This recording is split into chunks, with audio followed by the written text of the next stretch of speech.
This episode of Simple Civics Greenville County is brought to you by Dolly Parton's Imagination Library, providing free books to children 0 to 5 throughout Greenville County. To sign up, visit greenvillefirststeps.org/free books. That's greenvillefirststeps.org/free books. Have you ever wondered why we vote for so many county offices, from sheriff to treasurer, clerk of court to coroner?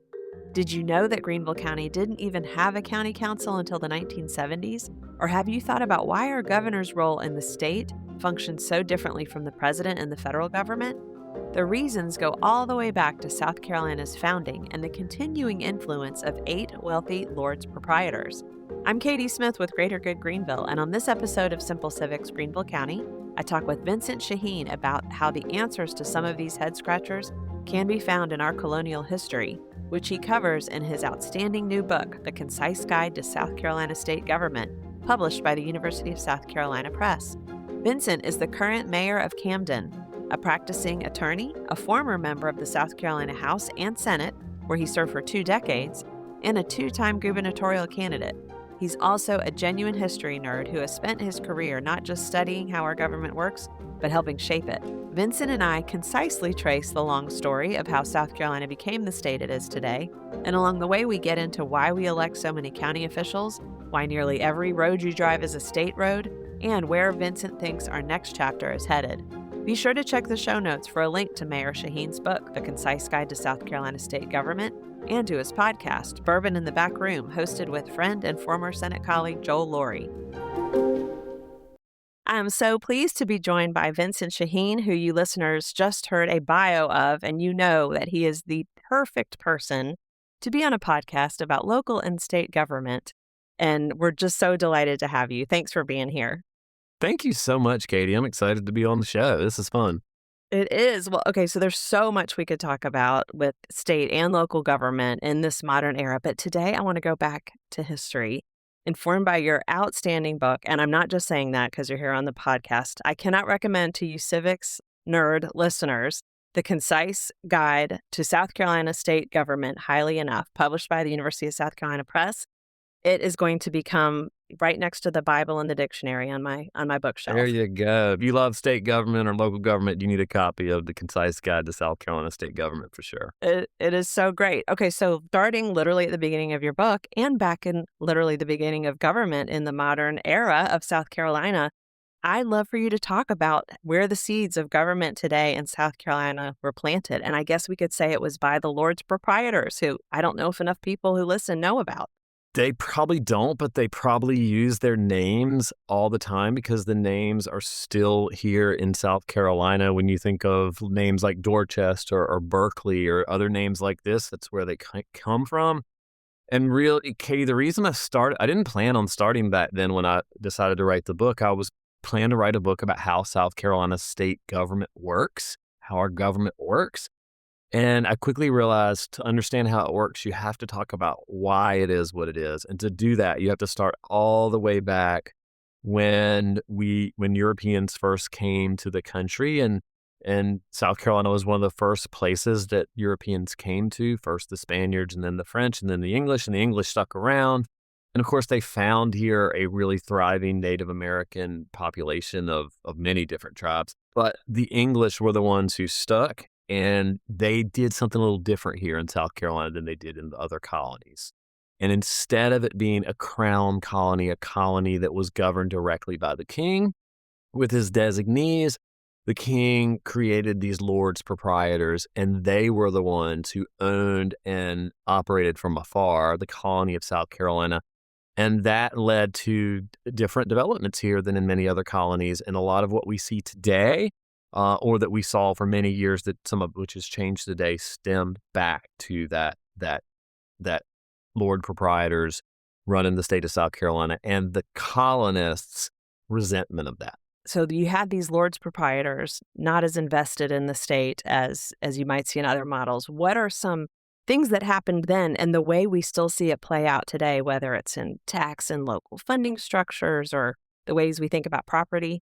I think the two greatest influences, or two of the greatest influences on the state, were the structure that was originally there, and then the populations that came. And we can talk a little bit about that as well, because the diverse populations really had an impact on how we developed. But interestingly, because of the Lord's Proprietors model, we had probably the first revolution in the country. And that revolution was in the early 1700s when the South Carolina colonists rebelled against the Lord Proprietors. And even then, you saw that the colonial General Assembly, what we now call the General Assembly, became the focal point of government. Those who were able to vote, which at that point were white male property owners, but they believed in the vesting the power in this committee, in this what became the General Assembly, and they used that to rebel against the Lord Proprietors. There was violence around it, and because of the violence of the colonists toward the Lord's Proprietors, the king then came in, and the colonists welcomed the king and said, "Hey, we don't want to be governed by these people anymore. They don't care about us. We want the king to govern us." And they exercised a lot of control locally. By that I mean on the state level, which was well before the American Revolution of 1776. So that distrust of government from afar started all the way back then. And then we saw populations that came here that also distrusted centralized government, like the Barbadians. We were essentially founded. We're known sometimes as a colony of a colony. Barbados was a thriving English colony. They ran out of land. They came here. They brought the plantation system. In large part, they brought African slavery here. But they also very much distrusted centralized government. They were commercial. And then, of course, we saw later the Scots-Irish come, who settled the backcountry, who hated the English because they'd been beat up by the English in Scotland and Ireland. And you had this continued resentment of central authority far away, and centralization of authority, which meant that for many, many years, the General Assembly was the show in South Carolina. So the history matters. It does. All right, there's two threads of history that I want to tease out now. One is, of course, the Scots-Irish settling in the upstate in particular versus the folks in the low country, as well as that General Assembly in the early days. And it's the heavy focus on the legislative branch of government. Since we were talking about the Scots-Irish, let's talk about that a little bit, and then we'll talk about how that fits into the legislative dominance that existed for so long. And interwoven in there, we have to talk about the history of African slavery, because it also greatly impacted who we are today, and is probably the third key immigrant group or migration that occurred. And so we had Africans brought here in slavery. Part of this was the Barbadian model from Barbados. And again, you saw this really entrenched establishment come early that did not want anybody telling it what to do anywhere else. Okay. It didn't want the English talking to them about freeing slaves. It didn't want, once the country became a country, it didn't want the North telling it anything about this, but all fed into this mindset that already existed, which is we don't want people telling us what to do. Then the Scots-Irish come over.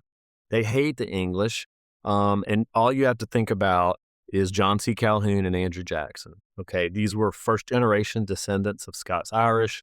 They were rebellious people. They were very distrustful of centralized authority. John C. Calhoun came from a family that was a little wealthier because they did better when they got here than Andrew Jackson. So Andrew Jackson's family hit the road. Andrew Jackson becomes a Unionist because he leaves South Carolina, right? John C. Calhoun becomes a nullifier because he stays. John C. Calhoun's is this agrarian model that is very local. So all these things interplay. All these things affect who we are. But what you again see is a distrust of government from afar, a distrust of centralization of government, and a focus on protecting property, which at that point, the most valuable property in the state was, of course, enslaved Black South Carolinians, unfortunately and sadly. So, and those divisions have been with us since then. So, with the power of the legislative branch in the beginning, and that General Assembly and suspicion about centralization of authority, if that's fair to say, how has that persisted over time, and what does it look like today? Well, we really, truly were a legislative state for most of our history. That has changed dramatically. And part of the writing of the book is that in the last 30 years, powers in the state have become much more balanced. The governor's office is a real powerful office now, and it wasn't. Originally, the governors were elected by the General Assembly. They didn't even get elected. And then over time, pre-Civil War, they got elected. Well, actually, only until the Civil War did they become elected by the general population. And that's where we should really probably pause, because we saw some profound changes. After the Civil War, blacks were a majority in the state. They were able to vote, and they were elected to a majority of positions in the General Assembly, along with Northerners, Republicans who had come down south. And so we saw this Constitution in the 1860s that was really progressive in the sense that it provided for free public education. It provided for a Secretary of Education. It allowed all males to vote, essentially, and it created a governorship that was elected. Now, when Ben Tillman and the white backlash occurred in the 1870s, most of that was lost. But even then, the General Assembly, both during the Reconstruction era and post-Reconstruction era, remained the power. One very important thing for your listeners, since you care about local government, the first real inklings of local government came during this Reconstruction era Constitution, which then Ben Tillman and the white backlash that occurred got rid of. So for this little period of time, the General Assembly allowed local governments to have power. And that's always been one of the ironies, right, is South Carolina leaders are against centralization of power, but they do want it centralized. So there's a lot. And the biggest change over time, and the book talks about this, is that we now have three real branches of government. The governor now in South Carolina, appoints almost every major board or director of state agencies, which has only started happening in the last 30 or 40 years. And the General Assembly has given up a lot of power. The other thing that has changed is that starting in the 1970s, we actually created local governments.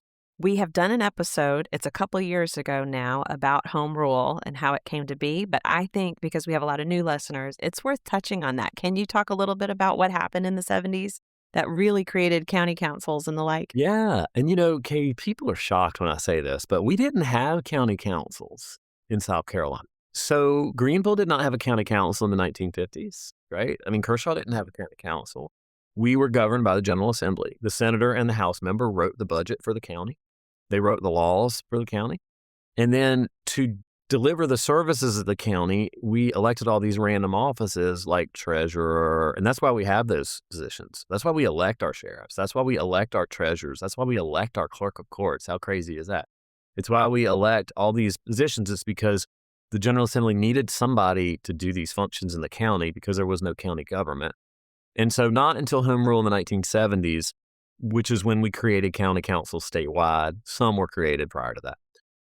And did we really give power to local voters to elect groups to govern the counties themselves? At the same time, we started to give cities, predated that. We started to give cities some authority to do some things.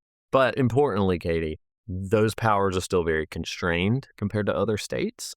Cities and counties can only do what the General Assembly has said, and the General Assembly has given them a limited authority. And as you know, for example, almost 95% of the roads in South Carolina are state roads. Very few are county or city roads. Just an example of how we're different than much of the country.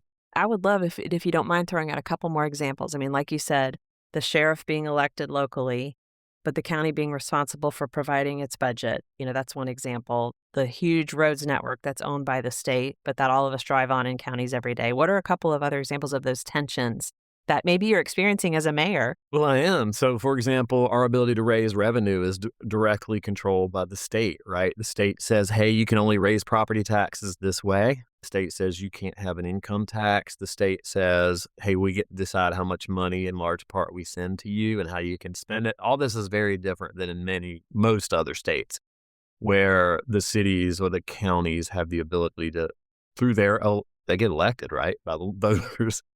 And it's the government closest to the people where they have more latitude to decide what's best for their communities. So taxing authority is very constrained. Borrowing authority is constrained. So we have a limit of 8% on our borrowing authority.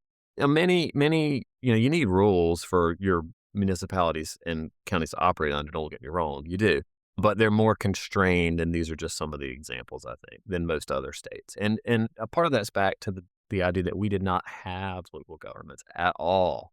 Okay. You had a few cities, but basically the General Assembly, because the governor was weak, ran the entire state, and the senator ran each county. The senator for each county ran the county. That's how it worked. Yeah, they were like little kings or fiefdoms. Hopefully, as you're listening, you're thinking, okay, this is stuff I wondered about. I'm telling you guys, Vincent's book can help answer this for you, and it is concise. So if you want a reminder of all the things you might have learned in South Carolina history if you grew up here, this is the place for the refresher. And the other thing we did, Katie, is when I wrote the book originally, I wrote it, I'm like, this is boring. This is just how government works. And you need to understand why it works that way. And so not only did we talk in the first chapter about the history of the state, including these immigrant groups and these populations that came here, and we traced that through the Civil War and the Reconstruction, all these things that mattered. But we also, at the beginning of each chapter, spotlight and highlight important figures in the state who did have these impacts, because ultimately, the government is the people that are elected and the people who vote. It's not the structure. And so, talking about these fascinating people like Saul Blott, when I get to the legislative branch, he's a first-generation Eastern European Jewish immigrant who ends up in rural South Carolina and becomes the Speaker of the House for the longest period of time in the history of the state and one of the longest in the country. That story is not something you just intuitively think, right? That a Jewish guy from Eastern Europe is going to come to South Carolina during the post-Civil War Reconstruction era or post-Civil War era and become the most powerful person in the state. But that's part of what's cool about the state. Or Robert Smalls' story, who was a slave during the Civil War and steals the freaking boat and sails past the Confederate blockade or Confederate forts and goes to fight for the Union and becomes an elected official in South Carolina. That's what makes the state so interesting and great. I love it. The stories are so great and bring it to life so well. So since you've obviously lived a portion of this history, you've helped create a portion of this history, some of these big changes in government. Thank you for that. When you look at what's ahead for the state, what do you think's in our next chapter? Well, I'm glad you asked this question. It's a really interesting point. For the last about 40 years, we have seen our state government become more like our federal government. There was this desire that, and I think it's because of the nationalization of politics and the media. Hey, why are we different? Why don't we do it just like the federal system? Why don't we have a president, in a Supreme Court appointed by the president and a General Assembly that acts like Congress? And for the last 40, 50 years, we've become more like that. So we've empowered the governor's office. The governor now appoints, like I said, most of the agency's decision makers. But I think what's going to change now is that desire is lessening because we see that the federal government is so dysfunctional and our state government actually works. It's not perfect by any stretch, but it actually works. And do we really want to have a governor who has the authority that we see the presidents have, where whether you're a Trump fan or a Biden fan or Obama fan, is it really okay that they can just by themselves affect our lives so dramatically? I don't think people like that. And so I think you'll see kind of a less of a push, and maybe we keep some of our quirky things that make us different, which is at the end of the day is why we are a republic and not a country that is governed just out of the capital of the country. So I think you'll see a little slowing of that effort to always make us more like DC. I think the biggest change that we're seeing is the population explosion and the pull of any power influence from rural areas. Because of the one man, one vote ruling in the 1960s nationally, our Constitution on the local level, which tried to protect rural communities, is no longer enforceable, and power follows population. And so with the population boom in the big areas, you've really seen representation in rural South Carolina dry up, and it's only going to get worse.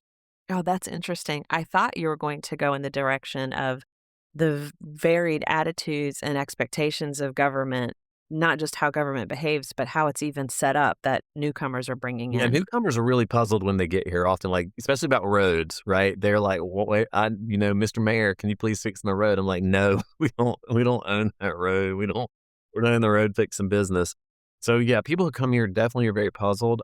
But politically, I think people who come here, if they come here for a reason, and it's because they, in their mind, think the politics of the state are what they think they are, and then when they get here, they reinforce that. So in a way, the politics of the state have been being reinforced.